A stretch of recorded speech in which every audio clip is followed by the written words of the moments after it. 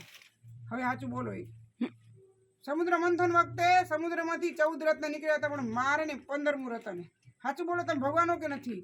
રામાવતારમાં એ કે જ્યારે સીતાનું અપમાન કર્યું ત્યારે કાક ભૂસંડી ને હણવા માટે તમે જેમ તીર હાથ લાંબો કર્યો હતો એમને તમે લાંબો કર્યો, એટલે સાક્ષાત ભગવાન છો કે નહીં? સાચું બોલો. હવે એ કે ભાઈ મારજે ને, હું ભગવાન છું. એટલે મહારાજને ભક્તપણાનો સંવાદ અહીંયા હતો. અને મહારાજે પોતાના મુખે કીધું કે હા હું ભગવાન છું. ઘણી જગ્યાએ નથી કીધું મહારાજ. નાથા ભક્ત કીધું. પછી મહારાજને માંડવી મૂકીને પાછા નાથા સુધા પોતાના ઘરે ગયા હતા. એવું આ પ્રસાદીનું સ્થળ છે.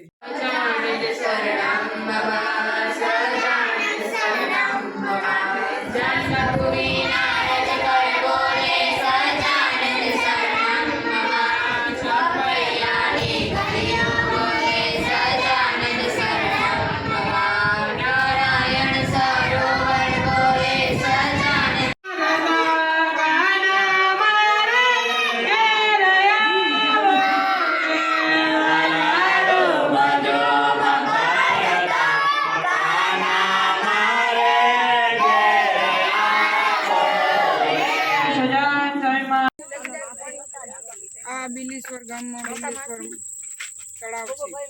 અને મહારાજ આ તળાવમાંથી જળ લઈ અને બિલેશ્વર મહાદેવની પૂજા કરેલી છે.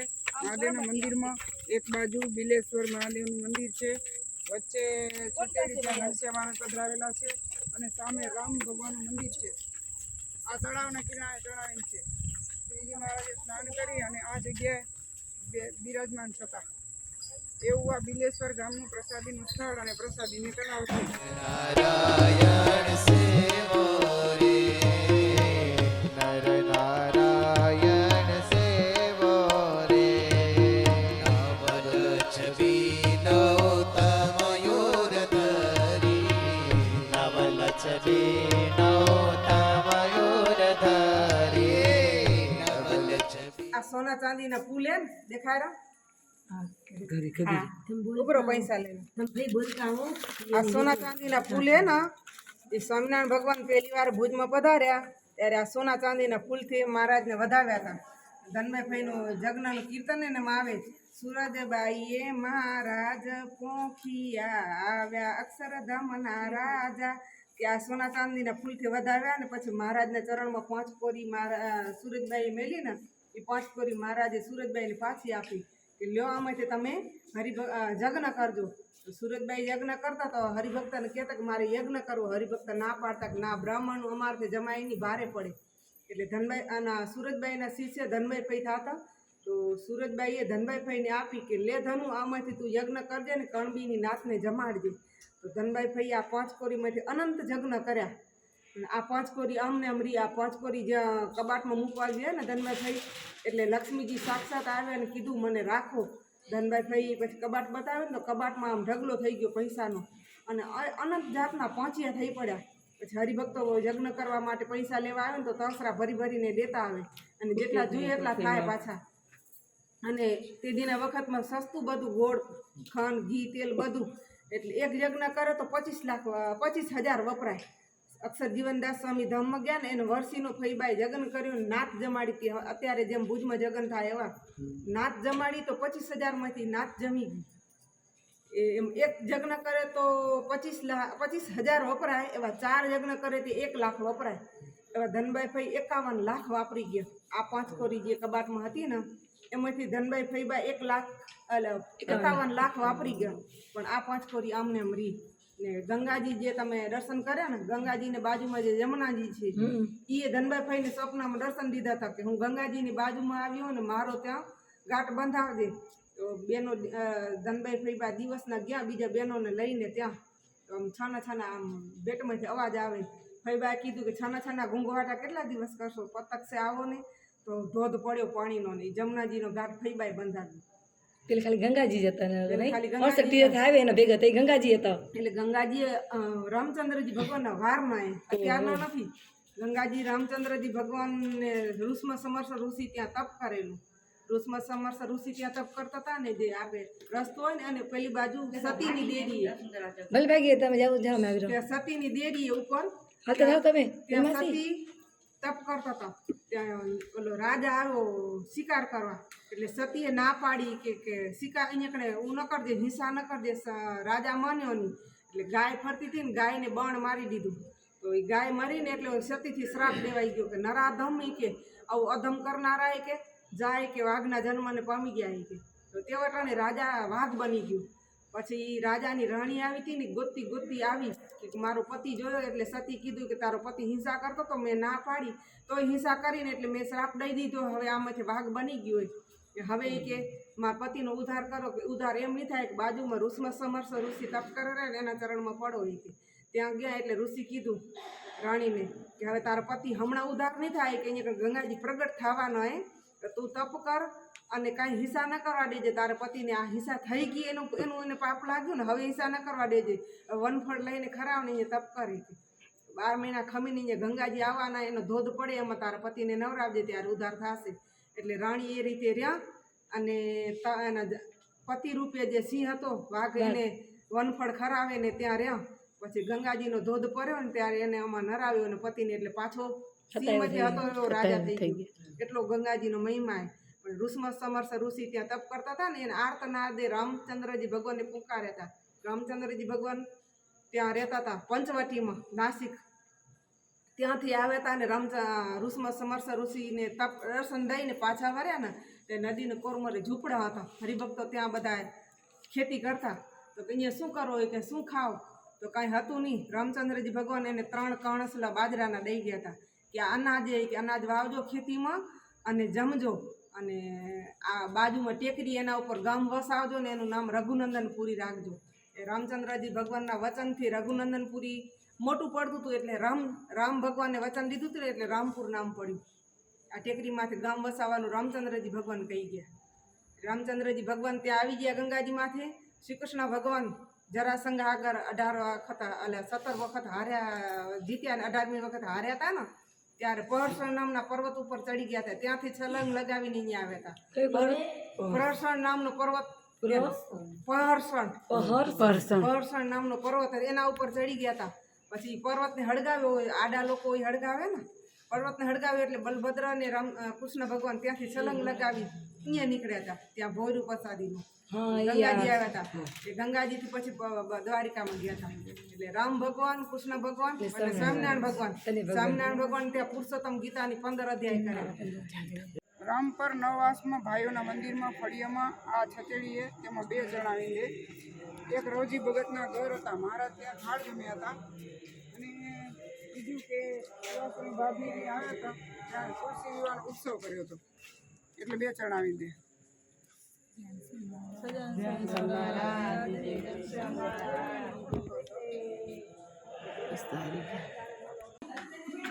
ધ્વજ આ વીરજી લક્ષ્મણ કહેવાય.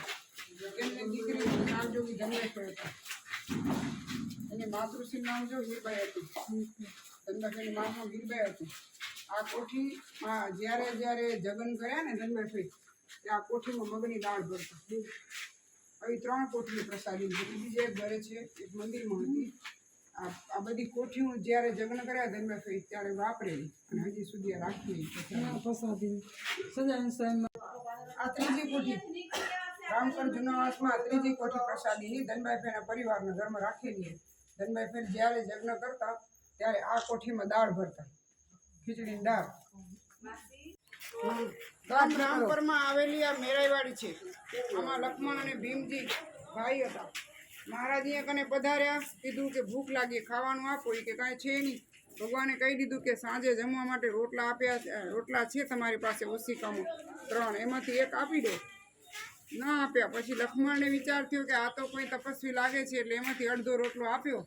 અને પછી કોસ જોડ્યા. કોસ હાંકતા પાછું વળીને જોયું તો ભગવાન તો આ આંબલી જેવડું મોટું સ્વરૂપ દેખાયું. એટલે બીજા ભાઈએ કીધું કે લક્ષ્મણ જો આ તું રોટલા દીધા ને એટલે બાવો કામણ કરેલો. એટલે એવી રીતે ભગવાનીએ પધારેલા આ કૂવાના કાંઠા ઉપર બેસી રોટલો જમ્યા. કૂવામાં હાથ લાંબો કરે, કૂવો પાણીથી આખું ભરાઈ ગયો. અને આ આંબલી છે, ખાટી આંબલી. એ આંબલીમાં મહારાજે પાંદડે તેજ દેખાડ્યું. અને બીજી વખત પાછું વાળીને જોયું તો નીલકંઠવાળી આવડા આંબલી જેવડા ઊંચા દેખાયા હતા. અને પછી ભગવાન વચન દઈ ગયા હતા કે મારું માનતો તો તારો વાછટ્યો વેલો કપાવી લેજે. તો બીજા 2 ભાઈ ન માન્યા. લક્ષ્મણ વેલો કપાવી લીધો તો એને કામ આવે ને વરસાદ વરસે, બીજે બધાને બગડી ગયું. અને ભગવાન લક્ષ્મણને વરદાન દઈ ગયા હતા કે તમે કયા દેવને માનો છો? એ કે બાજુમાં જ્યોતિષ દેવ છે ને માનીએ છીએ. બિલેશ્વર દેવ છે ને માનીએ છીએ. એટલે કીધું કે માનો છો એ બરાબર છે, પણ અમારા સ્વરૂપનું ધ્યાન કરજો. તમારા ઘરે મુક્તનો અવતાર થશે ને 7 પેઢી સુધી મુક્ત જન્મ છે, એવું ભગવાનીએ વરદાન આપી ગયા હતા. તો ધનભાઈ પહેલાં મુક્ત, એની પાછળ 7 પેઢી સુધી મંદિરમાં સંજોગ બાઈ જ છે. હજી છે 7મી પેઢી હજી એક બાઈ છે. લગ્ન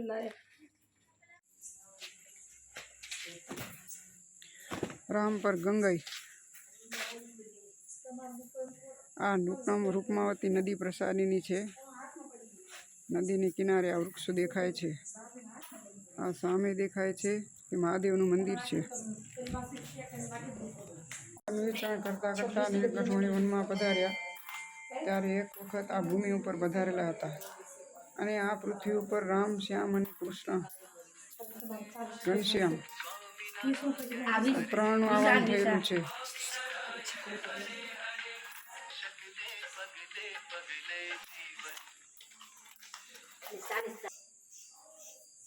આ રામભાઈ ગંગાઈ ઉપર આવેલા હનુમાનજી છે. આની સ્વામિનારાયણ ભગવાને પૂજા કરેલી છે. પ્રસાદીભૂત સ્થળ ઉપર ભુજ મંદિરના સંતોએ આ જગ્યાએ નવગ્રહ પધરાવેલા છે. જે કૂવામાંથી જળ લઈને મહાદેવની પૂજા કરી તે આ પ્રસાદીભૂત કૂવો છે. મહાદેવના મંદિરની બરાબર બાજુમાં અને હનુમાનજીના મંદિરની પાછળ.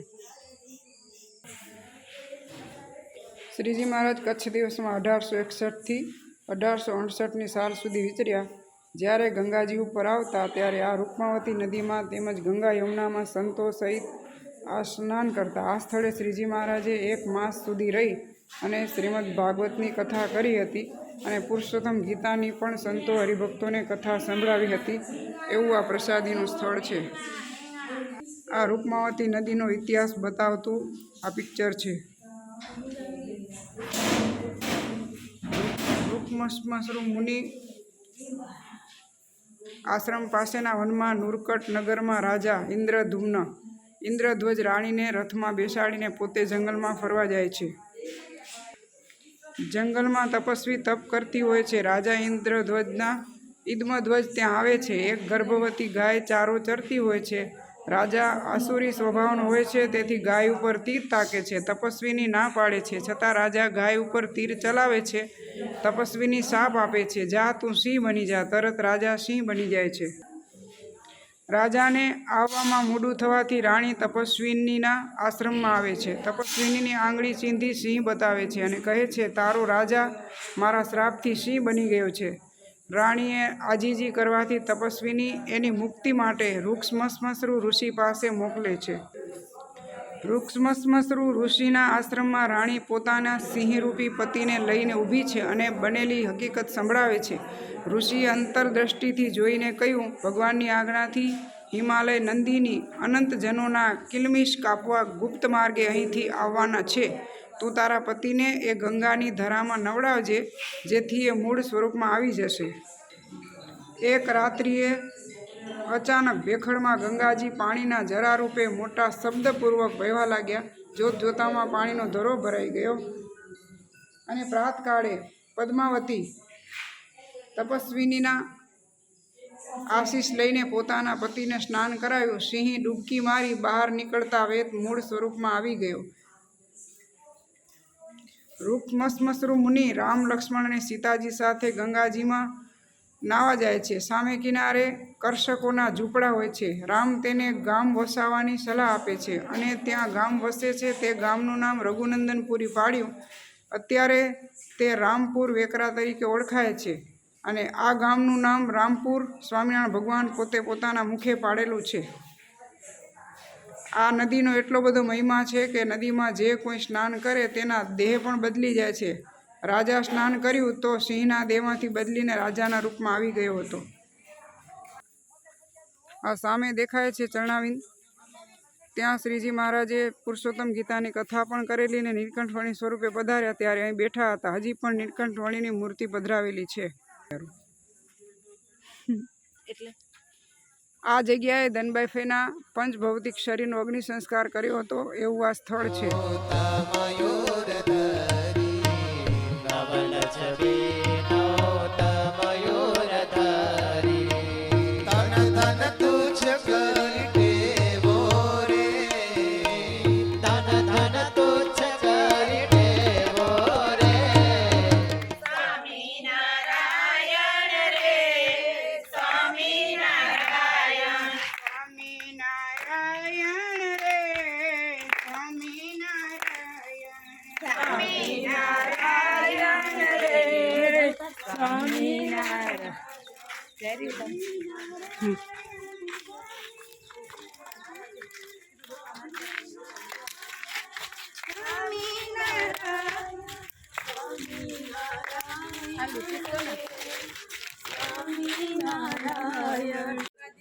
પસાર થતા ને દહીસરા જાઉં કે રંગપર જાઉં કે આમ જવું પડે ને એટલે આ બેકરા ગામનું સ્થાન. એટલે આ આંબલી નીચે બેસતા અને આ દુધેશ્વર મહાદેવનો અભિષેક કરે ને બાજુનું પારેશ્વર મહાદેવ એનો પણ અભિષેક કરે.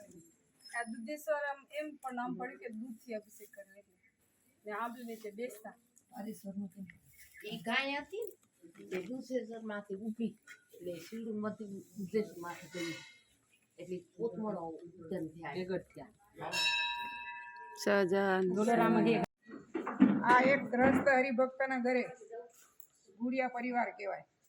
એના ઘરે આ પ્રસાદીની આંબલીએ શ્રીજી મહારાજ અહીંયા કને પધારેલા, થાળ જમ્યા હતા, સભા કરી હતી. એવું આ પ્રસાદીનું સ્થળ છે. બહી રહેવું અહીંયા.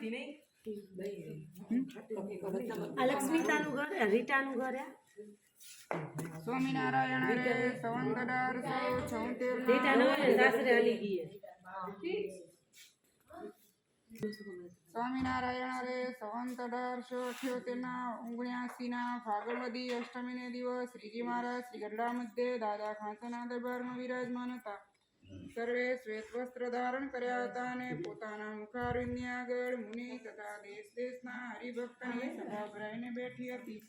પછી શ્રીજી મહારાજ બોલ્યા, જે શ્રી કૃષ્ણ ભગવાનના સ્વરૂપને વિશે જે ભક્તનું ચિત્ત આસક્ત થયું હોય તેમાં આવા લક્ષણ હોય, જે પોતે માર્ગે ચાલીને અતિશય થાકી ગયો અને બેઠું થવાની શક્તિ ન રહી હોય અને તે સમામાં કાંઈક ભગવાનની વાતનો પ્રસંગ નિસરે તો જાણીએ જે કે ગાવ પણ ચાલ્યો નથી એવો થકો તે ભગવાનની વાત કરવા સાંભળવામાં સાવધાન થઈ જાય, અથવા રોગાદી કે કરીને આપત કારણે પામ્યો હોય અથવા ગમે તેવું અપમાન થયું હોય ને તે ઘડીક ભગવાનની વાત સાંભળે તો તત્કાળ સર્વ દુઃખ રહિત થઈ જાય. અથવા રાજ્ય સમૃદ્ધિને પામીને અવરાઈ ગયો જણાતો હોય ને તે ઘડીક ભગવાનની વાત સાંભળે તો તત્કાળ સર્વ જાણીએ જે કોઈનો સંગ જ થયો નથી એવો તકો તે ભગવાનની વાત કરવા સાંભળવામાં સાવધાન થઈ જાય એવી જાતના જેને વિશે લક્ષણ હોય તેને ભગવાન વિશે દઢ આસક્તિ થઈ જાણવી પછી વળી મુક્તાનંદ સ્વામીએ પૂછ્યું જે ભગવાન વિશે એવી દઢ આસક્તિ શા થકી થાય છે પછી શ્રીજી મહારાજ બોલ્યા જે કાં તો પૂર્વ જન્મનો અતિ બળ્યો સંસ્કાર હોય અથવા જે ભગવાન અને સંતને વિશે એવી દઢ આસક્તિ હોય તેને અતિશય સેવાય કરીને રાજી કરે એ બે ઉપાય કરીને ભગવાન વિશે દઢ આસક્તિ થાય છે પણ એ વિના બીજો ઉપાય નથી તિ વચનામૃતમ